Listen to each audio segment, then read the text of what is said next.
আসসালামু আলাইকুম। কেমন আছেন সবাই? আশা করি সবাই ভালোই আছেন। আসলে গ্রাম দেখতে খারাপ ভালো না লাগে, কিন্তু মেঘলা আকাশে বর্ষাকালের এই বিকেলবেলা গ্রামগুলো দেখতে এতই সুন্দর যে চোখ ফেরানো দেয়। কারণ গ্রামগুলো মূলতই ছবির মতো দেখতে, সবুজে ঘেরা, সবুজের সমারোহ। এই বর্ষার যে পানি, বৃষ্টির পানি পেয়ে গাছপালা নতুন সাজে সেজে গেছে, যার কারণে গ্রামগুলো খুবই সুন্দর লাগে। গ্রামে যারা না আসে তারা কখনো এই সৌন্দর্য উপভোগ করতে পারে না। শহরে ইট পাথরে এই সৌন্দর্য পাওয়া যায় না। এই ধরনের সৌন্দর্য পেতে হলে অবশ্যই গ্রামে যেতে হবে। এই যে দেখেন গাছপালার কী রকম সবুজ শ্যামল হয়ে জেগে উঠেছে। আমরা ছোটোবেলায় পড়তাম বই পুস্তকে গ্রাম এত সুন্দর। আসলে সত্যিই গ্রাম খুব সুন্দর যদি মন থেকে দেখা যায়।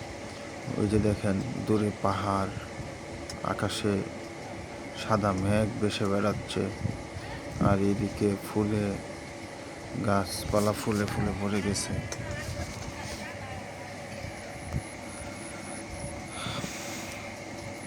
এই জন্য গ্রাম অনেক সুন্দর। গ্রামের চিত্রগুলো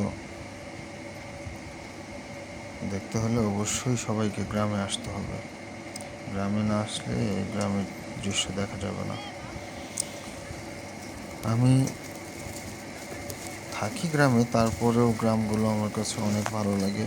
গ্রামের সৌন্দর্য দেখার জন্য আমি এখান থেকে ওইখানে সবসময় ছুটে যাই, কারণ গ্রামই আমাকে কাছে টানে। শহর আমার একদম ভালো লাগে না। গ্রামে থাকতে আমার খুব ভালো লাগে। গ্রামের পরিবেশগুলোও সুন্দর থাকে। অনেকে অনেক কথা বলবে গ্রাম ভালো না, এই সেই এরকমটা কত উদাহরণ দেবে গ্রামের, কিন্তু গ্রামই সবচেয়ে ভালো। আশা করি সবাই গ্রামে এসে এই মুক্ত বাতাস গ্রহণ করতে চাইবেন। গ্রামে আসার দাওয়াত রইল সবাইকে। আল্লাহ হাফেজ। আজকে এই পর্যন্ত। সবাই ভালো থাকবেন।